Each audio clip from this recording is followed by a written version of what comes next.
Здрасти. Днес се намирам на... Забравих как се казва. Някакъв измислен връх тук. Мисля, че е в подножието на Mahogany Mountain. Той е важният, е там горе. Само, че има сняг, както се вижда. Тук накрая имаше само, иначе е такова някакво смесено и по пътеката малко се ходи отстрани, защото е кално. Понякога търся си някаква така планина, която е изложена на югозапад. Без сняг, но има такива сегменти разни, които са сняг, но няма проблеми, де.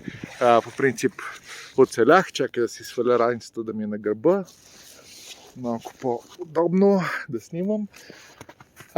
Иначе да, невероятно днес и утре и други дни и до събота даже май го дават, че ще някъде през деня стига до над 50 градуса Фаренхайт. Това български може би е 15 нещо от тази сорт, максимална температура.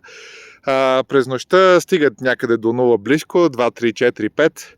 Но изключително топло за декември и реших да го използвам, въпреки че ходя в сняг малко. Просто невероятно време. Реших да го използвам просто така. Освен това си имам доста отпуска и си взех дни отпуска. Ще си гледам там изпита малко да чета. Малко по-спокойно да няма някакви пак rush, крам в последния момент. На български не знам как е крам. Такова натъпкваш. Това означава думата на английски. Тъпчеш накрая, нали, като има някаква опаковка и ако пълна и ако се опитваш да натъпчиш още нещо, което не влиза вътре, се казва cramming, такова компресирано и така му викат на английски cram. Като имаш изпит някакъв и като трябва да в последния момент да тъпчеш знания, cram. Да не се получава това в януари, малко си взех такова изпит за...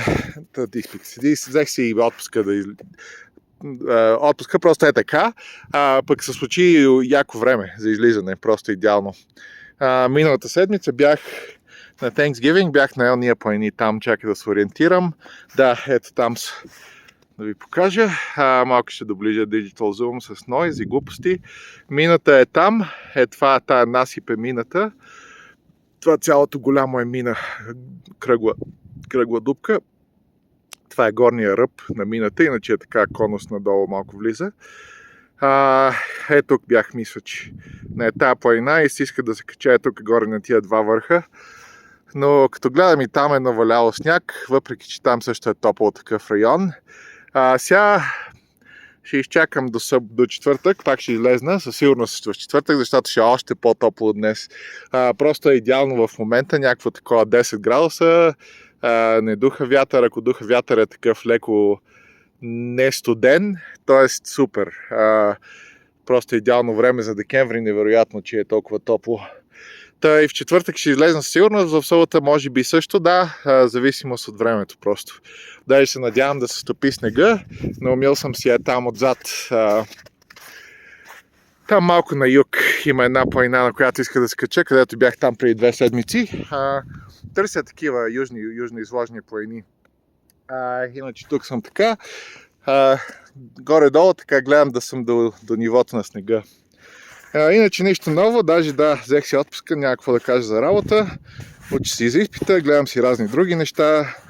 И така, мисля за до година, как ще ми продължи живота. И така, тук съм на Юта Лейк, там някаква, предполагам, че е такова електроцентрала, може би. Те тук много са такива с въглища, може би не е електроцентрала. Между другото, тук има такива стоманени някакви фабрики останали, може би е Женива, като Женевската конвенция, Женива Стил, май се казват. Та може би една от тях. И Юта Лейк, малко такова, ще да кажа заледено. Даже майче е заледено, между другото. Много интересно. Като гледаме там това, тук има една такава граница И мисля, че или е заледено, или е лед, който се топи, защото беше под нулата миналата седмица, сега се загря пак малко понеделник, вторник. Тоест в момента е вторник, понеделник, неделя. Но идеално просто. Така, иначе малко видео, малко разкарване, малко по-къс хайк. Не е толкова вертикално, защото не мога да правя вертикално, защото удрям се в снега и не ми е приятно просто да ходя в снега. Иначе е възможно, но просто да знам. Ще го правя ако трябва. Но си търся такива някакви по-южно изложени планини. Ето даже изгря малко слънце между облаците. Но температурата е просто супер за излизане. Чао! Приятен там Никол ден с закъснение. Да знам, нещо друго, някакво друго. Честито ви de minimis махане на такова, честито ви тарифи и мита и затова са забранили съвсем колетите. Абсолютна лудница, не знам. Защото сме малко бананова държава, иначе нормалните страни пращат. Така че, да. Окей, чао! Ще се пусна може би в четвъртък пак. Намислял съм да ходя тук до една планина или ще съм между другото там много наблизо в този район пак. Съм си намислил не до Big Baldy, а долу има нещо такова като подножие такова, малко 1000 фута под билото, защото е по-ниско. Или ще съм малко пак на юг на тая по-дългата, ако се стопи снега. Може да го оставя това за събота, малко по-дългото, да се стопи малко снега, за да няма сняг на по-високото. И така, чао, ще се чуем пак по някое време.